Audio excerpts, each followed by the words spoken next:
King of Gods. By Fast Food Restaurant, Kabanata 341. Ang komento ni Motiaini. Pagkalipas ng 5 araw, parami ang nagtipon sa Northern Star Stand. Dumating na ang mga henyo sa buong Northern Continent. Masasabing puno ng bituin ang lugar na ito. Ang Heavenly Yuan Clan, ang 3 dakilang bansa pati na rin ang iba pang puwersa. Dapat nandito ang buong Northern Continent. Inilibot ng mga mata ni Prinsesa Linyo ang buong lugar. Bagamat siya ang prinsesa ng isang dakilang bansa, siya ay may puso ng isang tao at alam niya ang lahat tungkol sa mga henyo sa buong kontinente. Ang Canopy Great Country. Bahagyang tumango si Prinsipe Jin. Nandito tayong lahat. Ang kailangan lang nating gawin ay maghintay sa oras ng Sacred Area Alliance.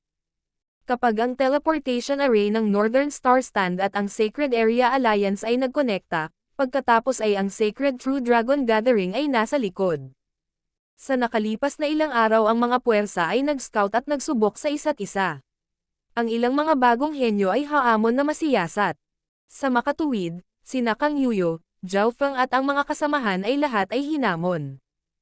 Ano ang ikinagulat ng iba na ang ilan sa mga bagong tao ay may hindi maisip na kapangyarihan sa labanan. Ang landas ng espada ni Kang Yuyo ay umabot sa mataas na karunungan at kahit na ang pinakamataas na true human rank ay natalo ng isang espada. Karamihan sa kanyang mga kalaban ay natalo sa isang kampi lamang. Ang gayong nakakatakot na layunin ng espada. At ang gayong matinding landas ng espada.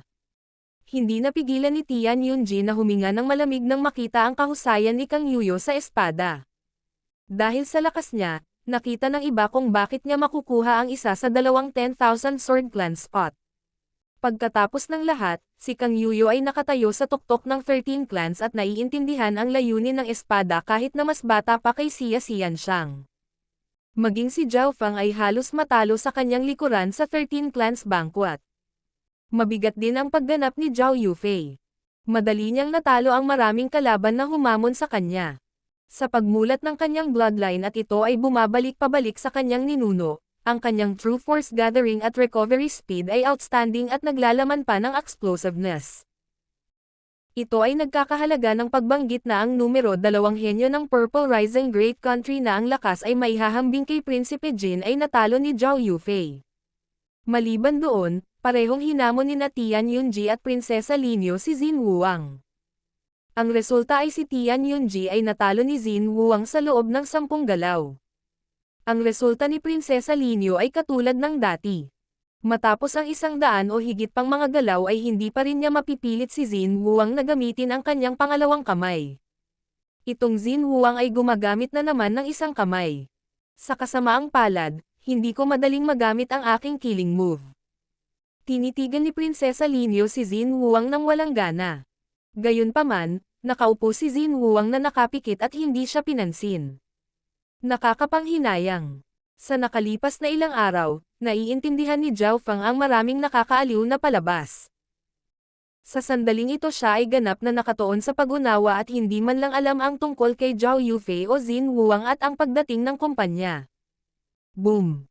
Biglang kumulog ang langit at bumuhos ang malakas na ulan. Ang ilang hindi handa na mga henyo ay basang-basa. Lightning rain. Dahan-daang binuksan ni Zhao Feng ang kanyang mga mata. Siya ay nilinang at naramdaman ang siksik na lightning yuan chi na napakalapit sa kanya. Sa paglipas ng 2 buwan ng matapang na paglilinang, tumaas ang lakas ni Zhao Feng. Sa isang banda ay bumuti ang kanyang mga pandama at maaari pang makipag-ugnayan sa Heaven Earth Lightning Yuan Chi. Sa kabilang banda, ang Source of True Spirit na tinatakan sa loob niya ng pirata ng Watermoon na malapit sa True Lord rank ay paminsan-minsan ay pumapasok sa kanyang katawan na lubos na nagpapataas ng kanyang pangunawa. Nang hindi alam, ang cultivation ni Zhao Feng ay malapit na sa huling yugto ng True Human rank. Parehong naintindihan ni Zhao Feng ang Lightning Inheritance at Ancient Tao of Ice Soul sa isang mataas na antas ngunit napahinto siya ng mas mataas na bundok. Gaano katagal ang Sacred True Dragon Gathering? Inilibot ng mga mata ni Zhao Feng ang buong lugar. Chapter Leader, sa wakas gising ka na. Humigit kumulang 10 araw mamaya ang Northern Star Stand ay ikokonekta sa Sacred Area Alliance. Sagot ni Jiang Sanfeng. Xin Wuang. Kang Yuyo. Yufei. Natagpuan ni Zhao Fang ang maraming maliliit na sorpresa sa buong lugar at isang ngiti ang lumitaw sa kanyang bibig. Sa parehong sandali, mula sa panig ng 10,000 Origin Clan ay may naramdaman si Xin Huang.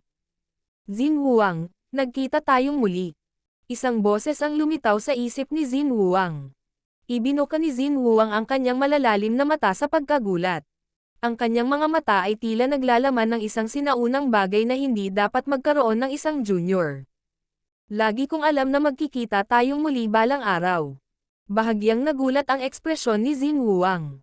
Bumalik sa Genius Summit na pinigilan niya ang kanyang cultivation at nakipag-draw kay Zhao Fang pagkatapos nito ay agad siyang umalis sa cloud area.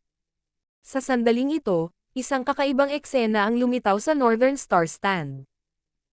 Halos imulat ng dalawang nakaupong kabataang nakapikit ang kanilang mga mata ng magkasabay at tumingin sa isa't isa ng komplikado. Zhao Fang, kilala mo si Xin Huang? Gulat na sabi ni Jiang Sanfeng. Sa parehong sandali, napansin din ni Prinsesa Linyo ang detalyeng ito habang nagkatinginan ang mga mata ni Zhao Fang at Xin Huang na may iba't ibang ekspresyon. Mukhang minamaliit ko ang kabataang ito. Kilala niya si Xin Huang at parang kaibigan niya. Naningkit ang mga mata ni Prinsesa Linyo. Ang maliit na detalyeng ito ay nahulog din sa mga mata ng maraming iba pang mga henyo. Zhao Fang, pagkatapos kong matalo sa iyo noong araw na iyon ay nagsanay ako ng 2 beses ng mas mahirap at sa Sacred True Dragon Gathering, gagamitin ko ang aking espada para bawiin ang kahihiyan. Narinig ang malamig na boses ni Kang Yuyo. Ang kanyang mga mata ay tila tumusok sa hangin at pinalamig ang puso ng maraming henyo sa malapit. Shua! Shua! Ang tingin ng lahat ay bumagsak kay Zhao Fang na may pagkabigla at pag-usisa. Anong sikreto meron ang kabataang ito? Kahit na ang isang taong kasing kapangyarihan ni Kang Yuyo ay minsang natalo sa kanya at kilala rin siya ng hindi masusukat na Xin Huang. Ang mga sorpresa sa Sacred True Dragon Gathering na ito ay higit pa sa inaakala ko. Ang ngiti ni Zhao Fang ay may inaasahan sa loob nito. Hindi siya natakot kay Kang Yuyo at inaabangan pa niya ang pakikipaglaban kay Xin Huang. Patuloy ang pagulan ng langit. Ang boses ni Zhao Fang ay tumunog sa loob ng ulo ni Zhao Yufei at nagsimulang mag-interact ang dalawa sa mental energy. Mas madalas na lumitaw ang ngiti ni Zhao Yufei kaysa 2 buwan na ang nakalipas. Ang lahat ng ito ay nahulog sa mga mata ni Mo Tianyi. Sa hindi malamang dahilan, biglang naging interesado si Mo Tianyi sa asol na buhok na kabataan. Wei Yunqi, subukan mo ang batang asol na buhok na iyon. Sinabi ni Mo Tianyi sa isang core na disipulo sa likod. Naramdaman ni Wei Yunqi na mahal siya. Bagamat mayroon siyang cultivation ng peak true human rank, siya ay nasa ika-9 na ranggo ng mga disipulo ng Heavenly Yuan Clan. Si Mo Tianyi ay isang alamat sa hilagang kontinente at ang alagad ng isang soberano. Para kay Wu Yanhui, napakalayo niya. Pagkatapos noon, naglakad si Wei Yunqi patungo sa Canopy Great Country Party. Ang pangunahing disipulo ng Heavenly Yuan Clan. Nagbago ang ekspresyon ng mukha ni Prince Jin at ng kumpanya. Ang 10 dakilang angkan ay mga pag-iral na kahit ang 3 dakilang bansa ay kailangang tingnan. Hihihi. Nabalitaan ko na si Brother Zhao Fang ay medyo misteryoso at gusto siyang hamanin ng isang ito. Magalang na sabi ni Wei Yunqi. Nagsalubong ang mga kilay ni Zhao Fang. Hindi niya talaga gusto ang mga pagsubok na ito nang walang dahilan. Isa pang taga-manman. Dahan-dahan siyang tumayo at nagpas siyang mag-ehersisyo sa pagkakataong ito. Mabilis na inis ka ng God Spiritual Eye ni Zhao Fang si Wei Yunqi at tinansya ang kanyang lakas. Ang cultivation ng taong ito ay kapantay ng Prinsipe Jin ngunit walang bloodline. Siguro ang kanyang mga kasanayan ay kaya ang kanyang pangkalahatang lakas ay dapat na malapit sa Prince Jin. Ang mga may cultivation sa ilalim ng True Mystic rank ay maaaring talunin ni Zhao Fang sa isang mata. Oh, sige, gagamitin ko siya para subukan ang pagsasama ng Mystic Flower Treasured Bible at Lightning Inheritance pati na rin ang iba pang bagay. Tumayo si Zhao Fang. Sa sandaling ito maraming mga nangungunang henyo kabilang sina Prinsesa Linyo, Xin Huang, Kang Yuyo, Mo Tianyi at kumpanya ang tumingin sa paligid. Ang edad at paglilinang ni Brother Zhao ay parehong mas mababa kaysa sa akin. Hahayaan kitang magkaroon ng 10 galaw. Nakangiting sabi ni Wei Yunqi. Hindi niya kilala si Zhao Feng at dahil mas matanda siya, mas may karanasan at may mas mataas na cultivation, hayaan si Zhao Feng na magkaroon ng advantage. Oo naman. Hindi sumang-ayon si Zhao Feng. Hiyu. Sa sandaling matapos siyang magsalita, si Zhao Feng ay nag-flash palayo sa orihinal na lugar. Hindi maganda. Naramdaman na lang ni Wei Yunqi na nanlabo ang kanyang mga mata at isang pamamanhid na sensasyon ang nanggagaling sa kanyang tagiliran.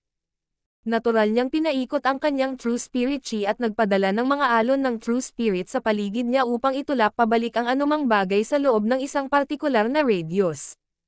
Bam! Isang figurang nakasuot ng kidlat sa likod ni Wei Yunqi ay napaatras. Kakaiba ang galaw ng brat na ito. Nagpakawala siya ng hininga at sinisi ang sarili na hindi niya dapat minamaliit ang kanyang kalaban.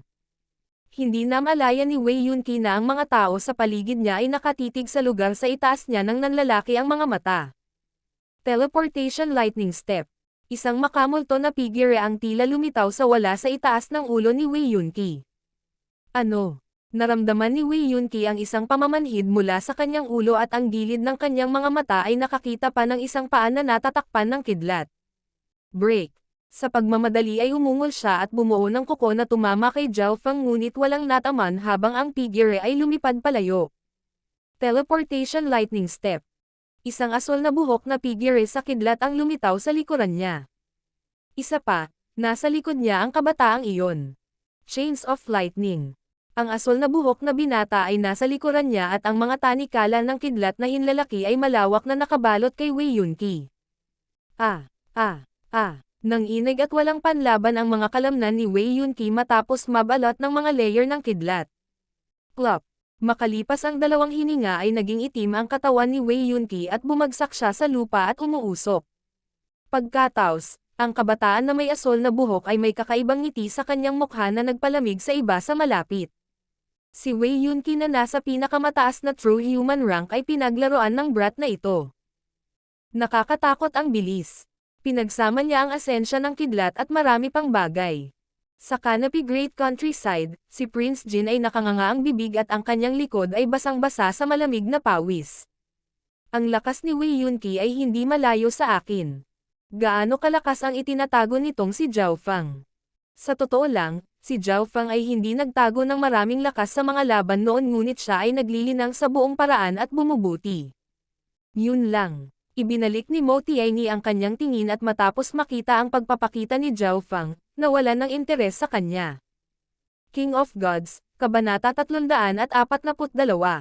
Ang limang napakaraming kahanga-hanga.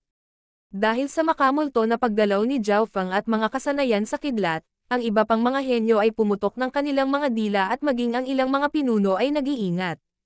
Bagamat si Wei Yunqi ay nasa ika-9 na ranggo sa Heavenly Yuan Clan, siya sana ang mauuna o pangalawa sa iba pang malalakas na bansa at puwersa. Ang isang elite na tulad nito ay casual na binugbog ni Zhao Feng. Sa proseso ng pambubugbog kay Wei Yunqi, hindi ginamit ni Zhao Feng ang kanyang mga kamay. Naabot niya ang isang malalim na antas ng pagkabisado ng kidlat. Ito ay dahil sa pagsasama ng Mystic Flower Treasured Bible sa Lightning Inheritance, ang lahat ng mga kasanayan ay naging mas praktikal. Hindi lang siya espesyalista sa bloodline skills. Ibig sabihin, mas magulo siya. Naging mataimtim ang ekspresyon ni Prinsesa Linyu. Sa wakas ay napagtanto niya na ang pinakamalakas na bituin mula sa Canopy Great Country ay hindi si Prince Jin o Tian Yunji, kundi ang asol na buhok na kabataan na kasing lalim ni Xin Wuang. Ang panig ng Heavenly Yuan Clan. Senior brother mo, medyo kawili-wili ang brat na yan. Ang kanyang lakas ay maaaring malapit sa Xin Wuang o Xia Xianshang. Seryosong sabi ng isang true mystic rank na dilaw ang mukha na lalaki. Ang lalaking dilaw na mukha ay pumangalawa sa Heavenly Yuan Clan, sa ibaba lamang ni Mo Tianyi. Noon lang ay na-inspection niya ang laban ni Zhao Feng at Wei Yunqi at nagulat siya. Si Zhao Feng ay naglalaro lamang at gumagamit ng paggalaw at kidlat, pinalo si Wei Yunqi nang hindi man lang ginagamit ang kanyang mga kamay.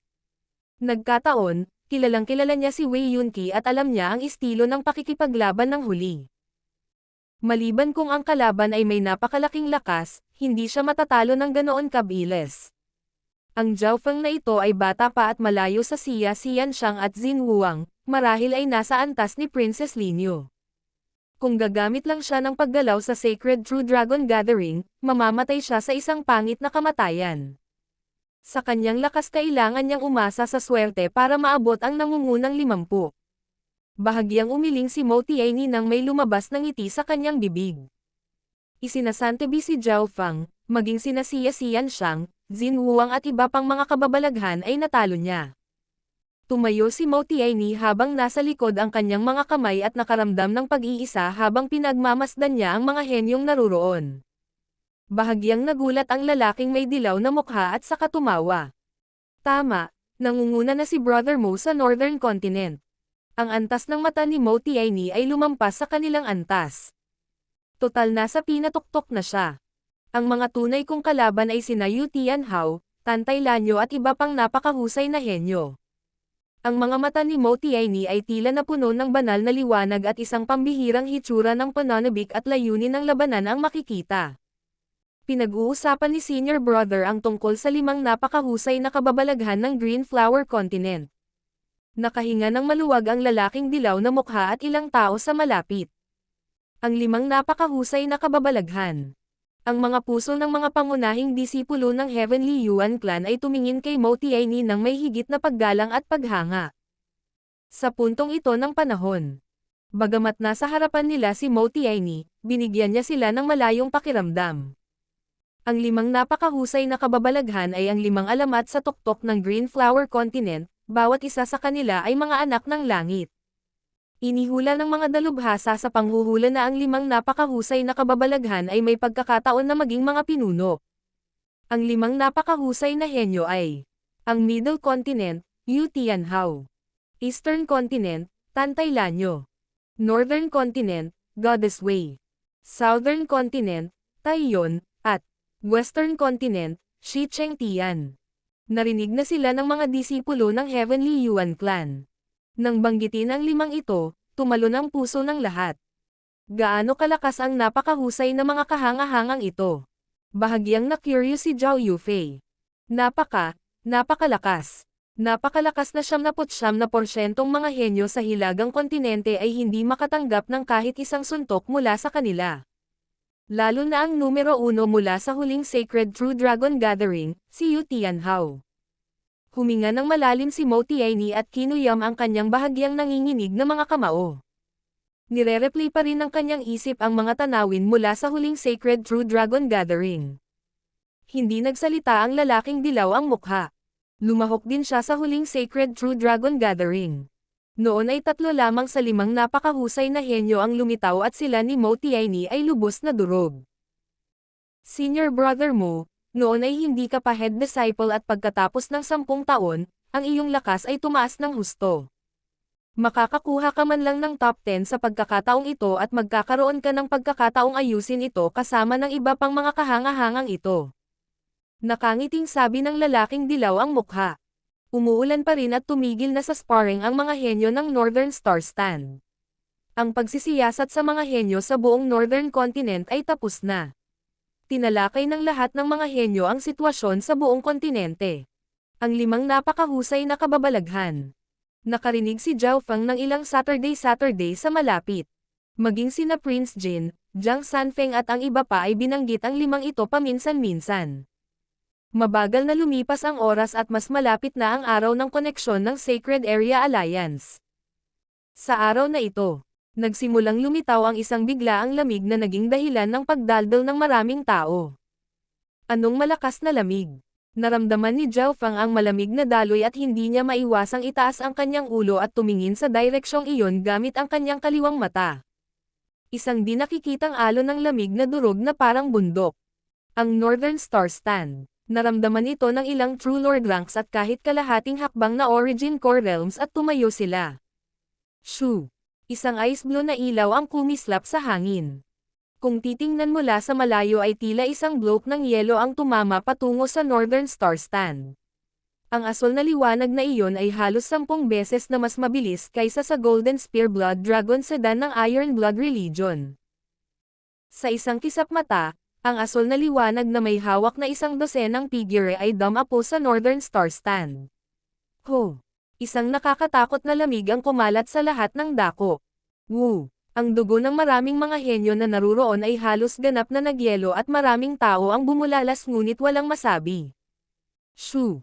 Sa sandaling iyon ang natitirang ulan sa Northern Star Stand ay nagyelo at naging yelo. Ang buong dugo ni Zhao Feng at ang True Spirit Chi ay tila nagyelo. Naninigas ang kanyang mga paa at dumampi sa kanyang mga buto ang lamig. Sa kabutihang palad ang malabong asol na dugo sa loob ng kanyang katawan ay tila nagustuhan ito at nagsimulang makipag-ugnayan sa lamig na iyon. Hihihi, mukhang hindi marami sa mga henyo sa Northern Continent ang talagang mga henyo.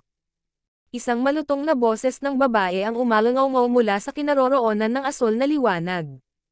Nang mawala ang asol na liwanag, isang dosenang figure ang lumitaw, karamihan sa kanila ay mga batang lalaki at babae. Ang pinuno ay isang babaeng may hawak na tungkod ng yelo na may korona. Para siyang diyosa ng nyebe at yelo na bumaba mula sa langit. Dahan-daang tumapik ang staff ng yelo at nawala ang lamig. Ho! Ang True Lord Ranks ay nagpakawala ng hininga.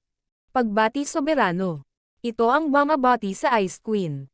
Ang Heavenly Yuan Clan at tatlong Great Country True Lord Ranks ay yumukod lahat bilang paggalang. Saan man pumunta ang Snow Ice Queen, ang lahat sa loob ng 10 milyang radius ay magyayelo. Ito lang ang lamig na dala niya sa kanyang pinuntahan. Kung talagang gustong salakayin ng Ice Queen na ito ang buong Northern Star Stand ay agad na magyelo. Bukod sa Deputy Patriarch at ilang kalahating hakbang na Origin Core Realms, walang makakatakas. Huminga ng malamig si Zhao Feng. Mas maganda ang kanyang paningin at mas malinaw ang kanyang nakikita. Ang Ice Queen ay hindi sinasadyang magpakawala ng lamig ngunit ginawa niyang yelo ang buong hilagang Star Stand. Mangyaring bumangon ang lahat. Ang Ice Queen ay mahinang nagwagayway ng kanyang kamay at tumugon lamang sa mga elder ng Heavenly Yuan Clan, 10,000 Origin Clan, 10,000 Sword Clan at ilang iba pa. Ang ikina-curious ng iba ay ang Ice Queen ay nagsalita pa ng isa o dalawang pangungusap na may dugong timo. Parang kilala ng may dugong timo ang Ice Queen na ito. Kaya ang Ice Queen na ito ay ang maalamat na Origin Core Realm Sovereign. Naramdaman ni Bimoy sa sulok na hirap huminga. Ang dugo sa kanyang buong katawan at True Spirit Chi ay na-freeze, at nawala ang mga pandama sa kanyang paa. Ang Taishao True Lord, na namuno sa Iron Dragon Strong Country at sa 13 bansa ay may nakasulat sa kanyang mga mata ng pagkabigla at paggalang. Wala man lang siyang lakas ng loob na bumati dito. Ang Mystic Ice Queen ay isang sovereign of the extreme north. May teleportation array na sila, bakit kailangan pa nilang pumunta dito? Tama, bakit kailangang pumunta dito ang mga taga Mystic Ice Palace? Pagkatapos ng kaguluhan, nagsimulang mag-usap ng pribado ang mga tao. Ang Mystic Ice Palace ay kapareho ng Heavenly Yuan Clan, isa sa 10 Great Clans. Ang puwersang ito ay nasa dulong hilaga at itinuturing na isa sa mga miyembro ng hilagang kontinente. Gayunpaman, sa nakalipas na mga taon ang Mystic Ice Palace ay bihirang makipag-ugnayan sa ibang puwersa at nanatili lamang sa kanilang sariling lugar. Sa pagkakataong ito ay pumunta sila sa Northern Star Stand sa halip.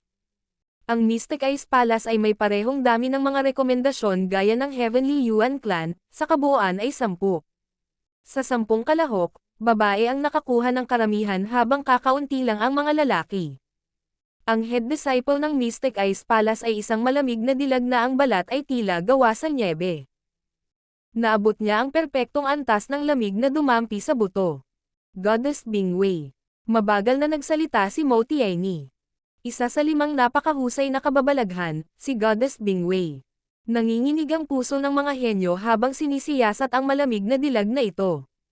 Si Goddess Bingwei ay nakatayo sa parehong lugar at ang kalahating transparent na lamig ay umikot sa paligid niya na naging dahilan ng 2 true mystic rank disciples sa tabi niya na natakot na lumapit.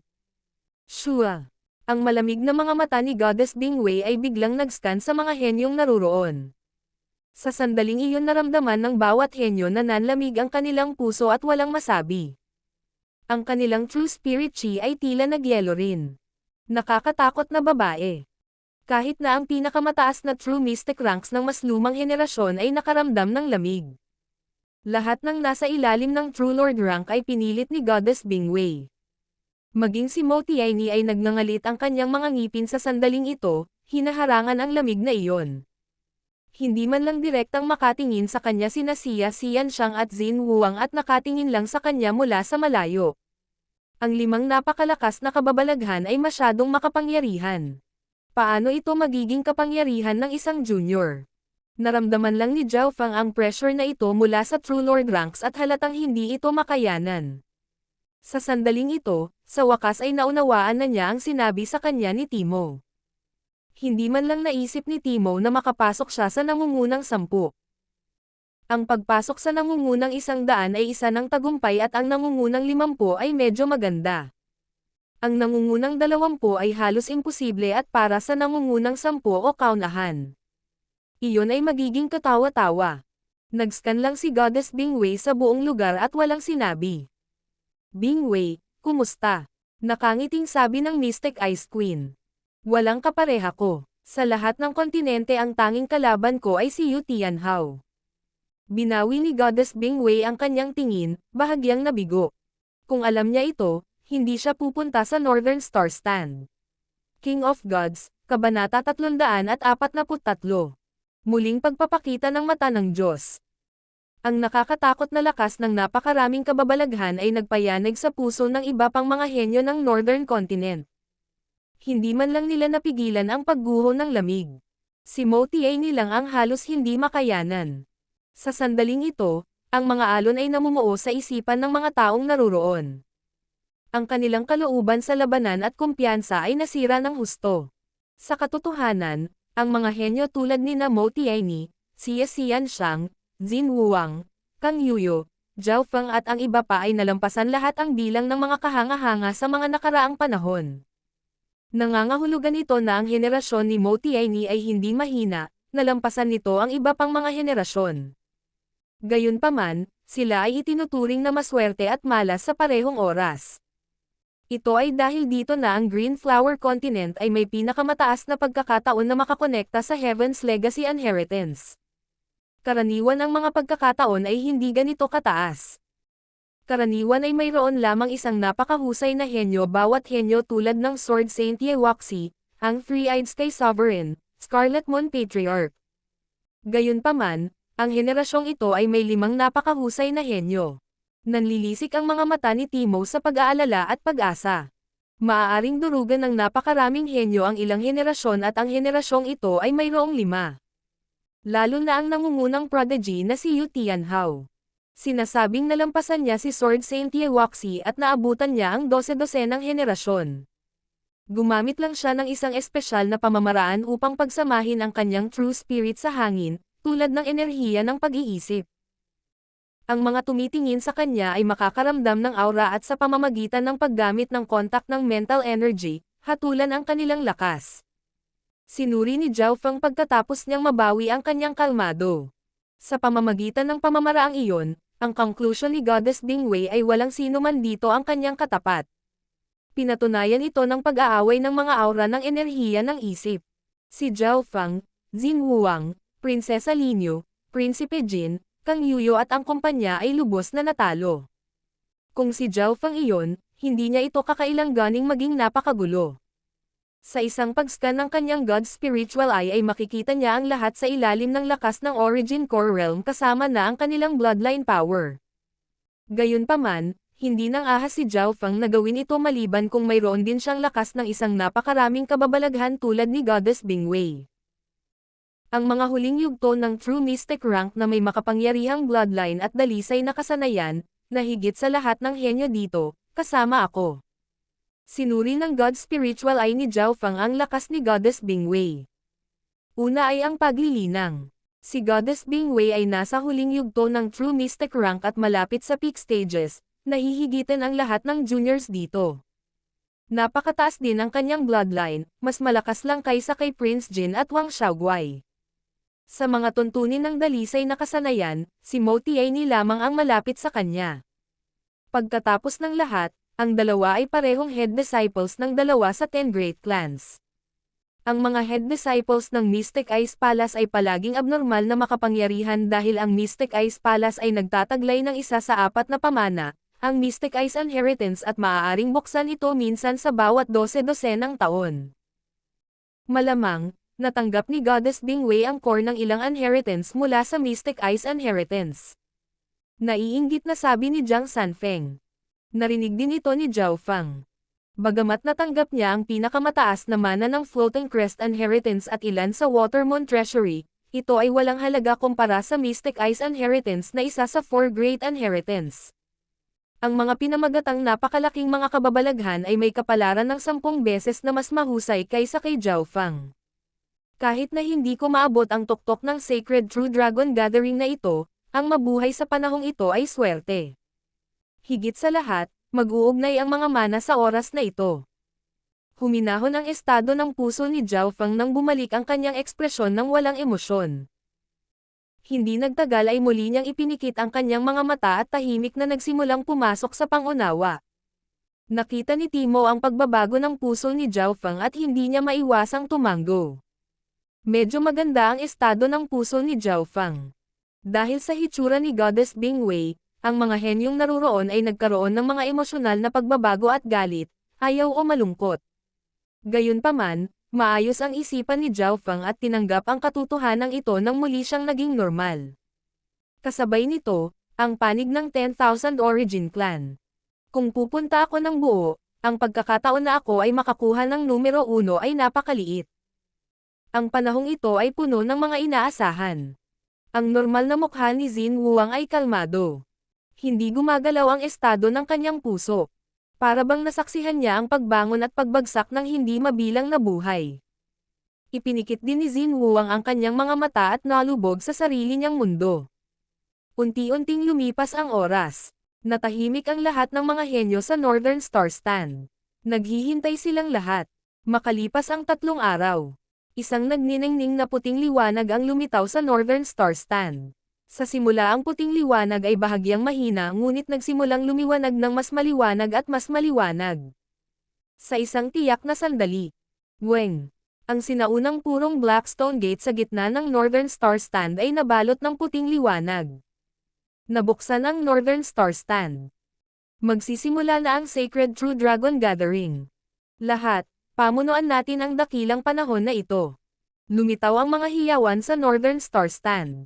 Mayroong ilang daang mga henyo sa buong Northern Continent na naruroon at karamihan sa kanila ay nakikilahok sa Sacred True Dragon sa unang pagkakataon. Ang kanilang mga puso ay napuno ng pananabik at katapangan.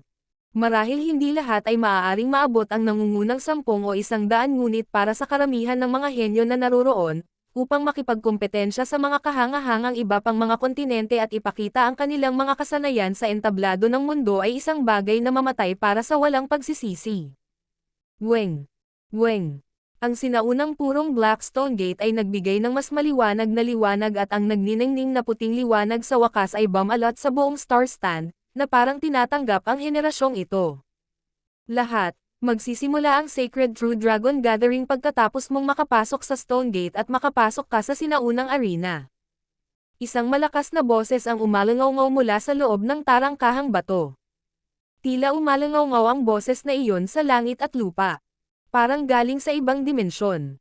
Terena, ang Mystic Ice Queen ay nagwagayway ng kanyang mga kamay at ang mga kinatawan mula sa Mystic Ice Palace ay pumasok sa nagniningning na tarangkahan ng bato. Shua! Shua!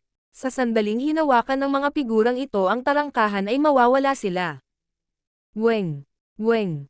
Ang nagniningning na puting mga ilaw sa Northern Star Stand ay naging mas maliwanag at mas maliwanag. Ito ay nalaman ng lahat na ang mga linya ng isang array ay lumitaw sa ilalim ng kanilang mga paa. Huwang! Weng! Ang buong Northern Star Stand ay nanginginig at bumaril ng puting liwanag sa kalangitan. Ano ito? Ang mga hindi pa nakapasok sa gate kasama ang Mystic Ice Queen, mga elder ng Heavenly Yuan Clan at Timo ay naramdaman ang kanilang mga puso na nanginginig. Sa sandaling iyon, ang pagsabog ng puting liwanag ay nabuo ang figure ng isang dragon. Sa eksaktong sandaling iyon, isang dragon ang lumitaw sa silangan, gitnang, timog, hilaga at kanlurang kontinente. Limang nagniningning na dragon ang nakipag-ugnayan at napaungol sa isa't isa sa himpapawid ng Green Flower Continent. Gayunpaman, dahil ang kontinente ay masyadong malaki, ang mga tao sa Northern Star Stand ay parang isang maliit na butil ng alikabok at hindi makita ang buong sitwasyon, ngunit ang figure ng dragon lamang ang yumanig sa puso ng lahat. Ito ang henyong Dragon Blessing. Anong nangyayari? Napakalaking henyo na Dragon Blessing. Sa panahon lang ni Sword Saint Yewaxi at Scarlet Moon Patriarch nagkaroon ng Dragon Blessing. Nagkagulo ang 5-star stand. Kung ang Northern Star Stand ay mayroon ng isang Dragon Blessing, kung gayon ang ibang mga kontinente ay magkakaroon ng parehong halaga. Bulalas ni Timo. Nagsisimula na siyang mapagtanto na ang henerasyong ito ay ibang-iba na sa dati. Ayon sa kanyang mga kalkulasyon, sa henerasyong ito, nalampasan ng 5 napakahusay na kababalaghan, lalo na si Yu Tianhao ang nakalipas na 12-dosenang henerasyon at nagkaroon ng makapangyarihang Dragon Blessing. Hindi nagkamali ang mga hula ni Timo. Ang Dragon Blessing ng Middle Continent ang pinakamalaki at pinakamaliwanag sa lahat. Ito ay bumaril sa langit at nagbigay ng pakiramdam na ito ang pinuno. Ano ang dahilan sa likod ng Dragon Blessing? Nagtataka na binuksan ni Zhao Feng ang kanyang God's Spiritual Eye at tumingin sa langit. Kapag ang kanyang God's Spiritual Eye ay ganap na nabuksan, siya ay papasok sa isang mystic level. Shua. Ang kanyang mental energy consciousness ay biglang umalis sa kanyang katawan at lumipad sa kalangitan, kahit na nalampasan ang 5 Dragon Blessing. Sa Canopy Great Country. Sa isang itim na 6 na panig na tore sa mga bundok. Ito ang maalamat na 6 Warlock Divine Tower. May kabuuang 49 na palapag sa 6 Warlock Divine Tower at makikita ang mga figure sa loob. Sa harapan ay isang matandang-matanda na nakasuot ng itim na balabal na natatakpan ang kalahati ng mukha. Nakikita lang ng mga tao ang kanyang pares ng mga mata. Ito ay kasing lawak ng mga bituin at may sinaunang karunungan dito. Naupo ang 36 na mga pari sa likod ng misteryosong matanda at ang mga pilak na liwanag ay sumanib sa langit. Weng. Sa puntong ito, isang screen ang lumitaw sa itaas ng 6 Warlock Tower at kumikislap ng pilak. 5 Dragon Blessings sa Northern, Eastern, Southern, Western at Middle Continent ang makikita. Meow. Umabot sa langit ang tawag ng isang pusa. Isang kulay silver na paws ang itim na kasing laki ng 2 palad ang bumungad sa balikat ng misteryosong matanda. Ang kulay silver na itim na paws ang ito ay may tamad na ugali at nakapikit ang mga mata habang nakatitig sa langit. Itinaas nito ang mga paa at binaligtad ang 5 tansong barya. Sage, kinakatawan ba ng 5 Dragon Blessing ang 5 napakahusay na kababalaghan? Magalang na tanong ng isang babaeng pari na kasing ganda ng buwan. Hindi naman ganap. Ang 5 Dragon Blessing ay hindi lamang kumakatawan sa 5 napakahusay na kahanga-hanga. Ito ay kumakatawan sa pinagsama-samang mga pagpapala ng kontinente. Siyempre, ang 5 napakahusay na kababalaghan ang namumuno sa panahong ito at maaari ngang bumuo ng 5 Dragon Blessing. Ngumiti ang sage at sinabi. Ang kanyang mga mata ng karunungan ay nakatitig pa rin sa langit at bumulong-bulong sa kanyang sarili. Ang pagkakataon na ang Heaven's Legacy Inheritance ay kumonekta sa kontinenteng ito ay tumaas sa 20% ngunit ang hinaharap ay puno pa rin ng mga posibilidad na nagtutulak sa panahong ito sa hindi alam. Tingnan mo, ano iyon? Oh my God! Biglang naghiyawan ang mga pari. Nanlalaki rin ang mga mata ng silver black na pusa habang nakatitig sa screen na parang nazakal. Sa itaas ng 5 Dragon Blessings ay lumitaw ang isang Eye of Heaven. Ang Eye of Heaven ay malamig na tumingin mula sa langit patungo sa 5 umaatungal na Dragon Blessings. Ang mga pari ng 6 Warlock Tower ay natulala sa eksena. Gayunpaman, ang Eye of Heaven ay lumitaw lamang para sa isang hininga o 2 bago kumupas, na parang isa lamang itong ilusyon. King of Gods, Kabanata 344. Sinaunang Arena. Ang Eye of Heaven ay tila isang ilusyon habang malamig nitong iniskan ang 5 Dragon Blessings. Ang 5 Dragon Blessings ay napakalaki at nakipaglaban sa isa't isa, wala ni isa sa kanila ang nakadama kung ano ang nasa itaas nila. Marahil ang Eye of Heaven na iyon ay may kapangyarihang suriin ang lupa ngunit walang kapangyarihang kontrahin ang 5 Dragon Blessings. Sage, Ano iyon noon? Bulalas ng dalisay at banal na pari at curious din ang mga pari sa likod. Kailangang malaman ng isa na ang 5 dragon blessings ay nangangahulugan ng 5 napakahusay na henyo. Bawat isa sa kanila ay may kapangyarihang malampasan ang mga henyo ng ilang henerasyon. Ang Eye of Heaven noon ay lumampas sa 5 dragon blessings at naramdaman na nilalampasan nito ang 5 dragon blessings. Nagsimula ito 2 taon na ang nakakaraan. Ang matandang figure ng sage ay nasa tuktok ng tore at ang kanyang boses ay panay. Ang kanyang sinaunang mga mata ay nagliwanag ng misteryoso. Maaaring ang kontinenteng ito ay nagsilang ng isang kababalaghan na higit pa sa 5 napakahusay na kababalaghan. Ang mga pari ay lahat ay hindi naniniwala. Kung totoo iyon, ang may-ari ng Eye of Heaven ay sobrang nakakatakot. Hihihi, nakita mo na ang Eye of Heaven ay hindi nakipag-ugnayan sa 5 dragon blessings. Nangangahulugan ito na hindi pa ito umabot sa isang antas kung saan maaari nitong banta ang 5 napakahusay na kababalaghan, kaya paano ito higit sa kanila? Ngumiti si Sage. Kung gayon, ano ang ibig sabihin ng eksenang iyon? Ang dalisay na priestess ay hindi napigilan ang kanyang pagkamausisa. Gulat na gulat pa rin siya mula noon. Napapikit ng pagod ang Sage at hindi na nagsalita. Sa Northern Star Stand, ang napakalaking dragon blessing ay sumambulat sa kalangitan at kumikislap ng napakatalino. Ang mga mahiwaga at komplikadong hanay ay lumitaw sa ilalim ng mga paa ng mga tao. Weng! Ang buong Northern Star Stand ay humuhuni at lumiwanag ng husto. Sa susunod na sandali, shua, shua, shua. Ang mga figure ay makikita sa hubad na mata na naglalaho habang ang isang puting ilaw ay kumikislap sa lugar nito. Kinuha rin si Zhao Feng ng puting liwanag at nawala. Isang hininga o 2 pagkatapos. Natahimik ang buong Northern Star Stand at walang naiwan. Matapos umikot at mawalan ng balanse, lumapag ang mga paa ni Zhao Feng sa lupa. Shua! Shua! Shua! Sa parehong oras ay lumitaw ang mga puting ilaw kung saan lumabas ang mga figure. Plop! Ang mga baguhan na iyon ay nagpanik at bumagsak sa lupa. Oh! Kaya ito ang sinaunang arena. Umalangaw-ngaw ang mga sigaw sa buong lugar. Inilibot ng mga mata ni Zhao Feng ang lugar at nanginginig ang kanyang puso. Ito ay isang napakalaking sinaunang arena at ang bawat bato at ladrilyo ay naglalaman ng isang pagkaluma dito at naglalabas ng isang mahiwaga, lumang aura, na para bang ito ay kabilang sa sinaunang panahon. Ang sahig ng sinaunang panahon ay ginawa mula sa isang bihira at misteryosong silver green na materyal na hindi metal o bato ngunit ang katigasan nito ay maihahambing sa normal na mga sandata na may gradong espiritual. Ang buong sinaunang arena ay 100 milya ang lapad at nagsusumikap patungo sa langit at mga ulap. Ang sinaunang arena ay napapaligiran ay mga bundok na ang bawat isa ay mas mataas kaysa sa huli at ang mga estatwang bato ay nakatambak sa gilid ng mga bundok. Ang mga rebeltong bato na ito ay mula sa 12-12 yarda ang taas hanggang 100 yarda ang taas. Ang pinakamataas na 10 ay malapit pa sa 1,000 yarda. Bawat rebulto ay mabangis at masigla. Sila ay ginawa sa iba't ibang mga hugis tulad ng mga hayop, mga tao at tila naglalaman ng isang banal na kapangyarihan na ginawa ng isang tao na igalang ito. Ang pinakamataas na 10 estatwa ay tila kapantay ng langit at lupa at bawat isa ay may kanya-kanyang ekspresyon, maging sila ay walang emosyon, nangingibabaw, o nakangiti ng masama. Ang 10,000 estatwa ng bato ay lumikha ng mga bundok na nakapalibot sa sinaunang arena. Ang makapangyarihang eksenang ito ay yumanig sa puso ng marami.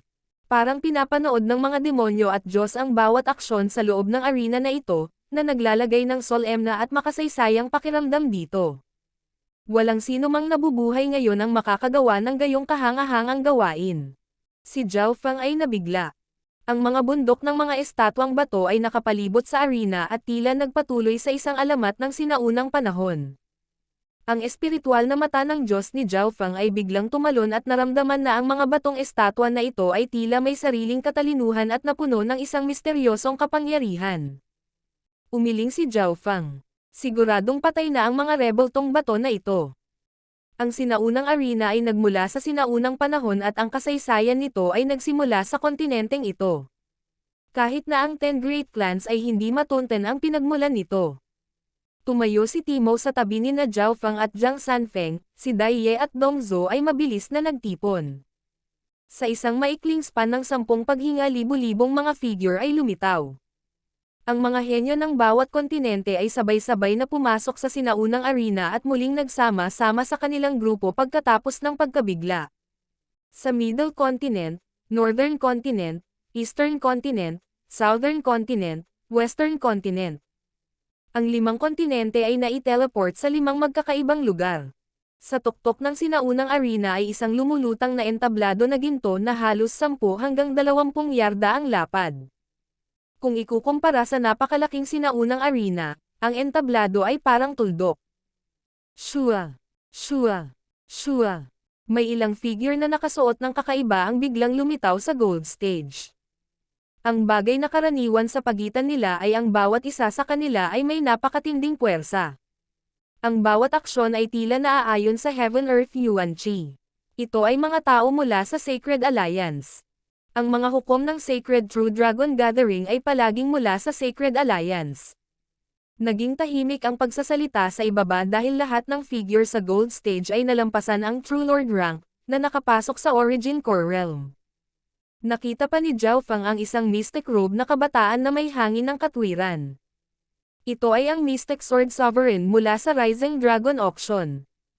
Pagkatapos, isang kabuuan ng 9 na Origin Core Realms ang lumitaw sa gintong entablado, na nagpatalon sa mga puso ng mga henyo sa ibaba. Noong nakaraan, kadalasan 2 o 3 Origin Core Realm lang ang may hawak ng kuta. Pero ngayon kasi simula pa lang at 9 na.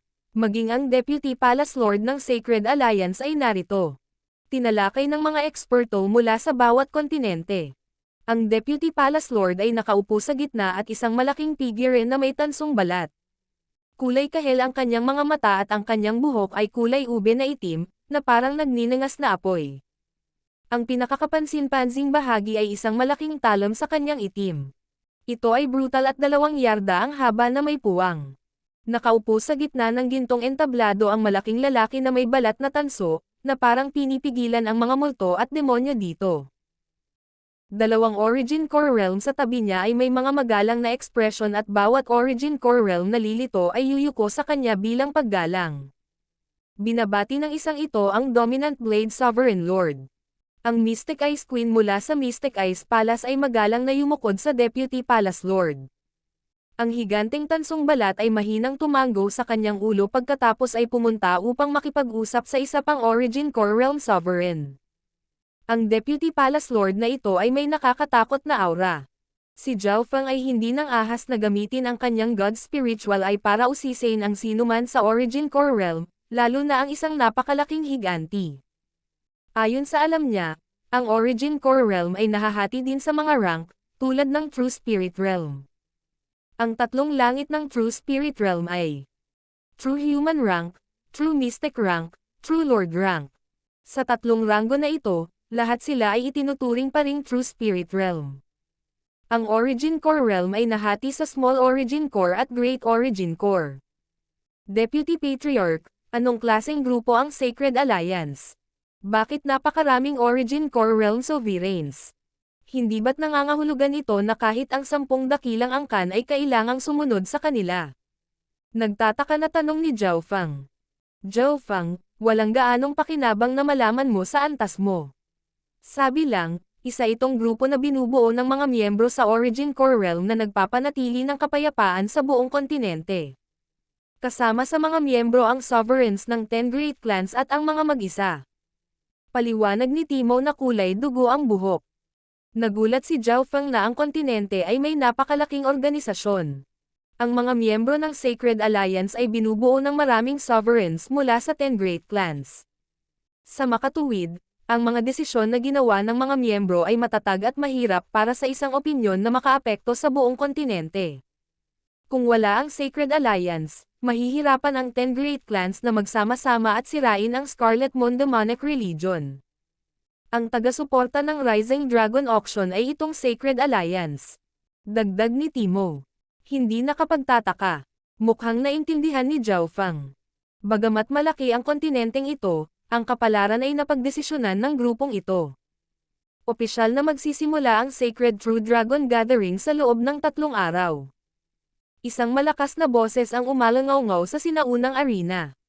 Ang sumunod na 3 araw ay para sa paghahanda.